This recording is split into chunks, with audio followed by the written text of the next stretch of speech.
told to jump down and put on my rubber boots, which had been waiting outside, warming in the sunshine. Here's the moment I still recall with perfect clarity. I stepped firmly into my left boot and then suddenly withdrew and screeched with a cry of fierce agony. A needle-sharp pain had shot through my foot. I shook off the boot as quickly as I could, howling.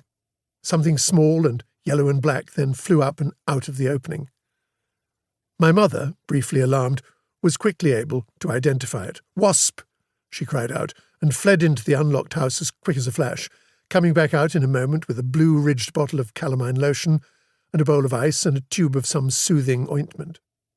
Within a few moments my tears were dried, my small chest stopped heaving, the crisis was over, and I was eating cake, showing off my white-daubed and still throbbing wound to friends and winning sympathy all around. And now I realized I knew something I'd never known before. I'd experienced something, and something so memorable that it would remain with me for all the many subsequent years of my life. The world had provided an occurrence for me, painfully to be sure, for a wasp sting is no joke even to one much older, but from which, in time, I would benefit, since I had now learned something. I had quite inadvertently acquired a morsel of knowledge. I knew at the very least what a wasp was and what a wasp would do if about to be crushed by a foot. 2. The arc of every human life is measured out by the ceaseless accumulation of knowledge.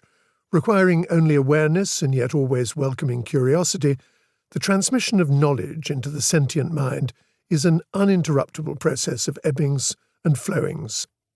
There are times, in infancy or when at school in youth, during which the rate at which knowledge is gathered becomes intense and urgent, a welling tsunami of information ever ready for the mind to process. At other times, maybe later in life, the inbound knowledge drifts in more slowly, set to adhere and thicken like moss or a patina. Those whose business is the study of the youngest of humans say with a growing certainty just when this process starts. They believe they can identify that very early moment when the innocence of nativity begins to dissolve and erode, the time when, with stealth and without any awareness on the part of the child itself, the gathering of knowledge begins. Early on in this process, there usually comes a moment when the knowing of something becomes more apparent to the young person, when he or she understands, to a greater or lesser degree, that what is happening is somehow ordained to become learning. And if this event is especially momentous, as with the ferocious sting of that summer afternoon wasp, then it's likely to be captured by some corner of the brain and remembered, recalled in certain special cases for the length of the subsequent life. An adult may be fortunate enough to remember, in short, the first thing that was ever learned and how that taught and teachable moment came to be. What knowledge had I gathered from my experience with the wasp? I had already been aware, near unconsciously, of a host of quite mundane things. I could tell hot from cold and recoiled from extremes of both. I knew the various smells of some kinds of food, finding some attractive, others repellent. I could recognize by sight a few kinds of dog or cat, though if asked, I probably could not tell anyone what a dog or a cat actually was.